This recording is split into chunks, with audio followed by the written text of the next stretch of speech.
کہتے ہیں ایک دلدل میں ایک مینڈک رہتا تھا۔ ایک دن وہ اکڑ کر اپنے بل سے باہر نکلا اور سب جانوروں کو اکٹھا کر کے بڑے غرور سے اعلان کرنے لگا، سنو سنو، میں ایک عظیم طبیب ہوں، ہر مرض کا علاج میرے پاس ہے۔ جسے بخار ہو، جسے کمزوری ہو یا جسے کوئی پرانی بیماری ہو، وہ میرے پاس آئے۔ میری دوائیوں میں ہر درد کی شفا ہے۔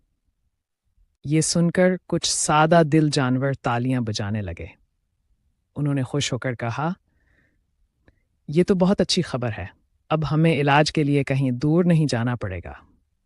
مگر سب جانور خوش نہیں تھے۔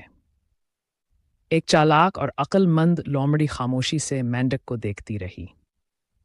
پھر وہ مسکرا کر بولی، اے مینڈک حکیم، جب تو اپنی لنگڑی ٹانگ سیدھی نہیں کر سکتا، جب اپنی جھریوں بھری کھال کو درست نہیں کر سکتا، تو دوسروں کو کیسا علاج دے گا؟ یہ بات سنتے ہی سب جانور زور زور سے ہنسنے لگے۔ کسی نے کہا، یہ طبیب نہیں، ڈھونگی ہے۔ دوسرا بولا، یہ تو خود بیمار ہے، علاج کیا کرے گا؟ مینڈک کا غرور اور ڈرامہ سب کے سامنے ٹوٹ گیا۔ وہ شرمندہ ہو کر دل کے گندے پانی میں چھپ گیا اور پھر کبھی جھوٹی بڑائی کا دعویٰ نہ کر سکا۔ دوستو، اس کہانی سے سبق ملتا ہے کہ جو اپنی حالت درست نہیں کر سکتا، وہ دوسروں کی بھلا کیا رہنمائی کرے گا۔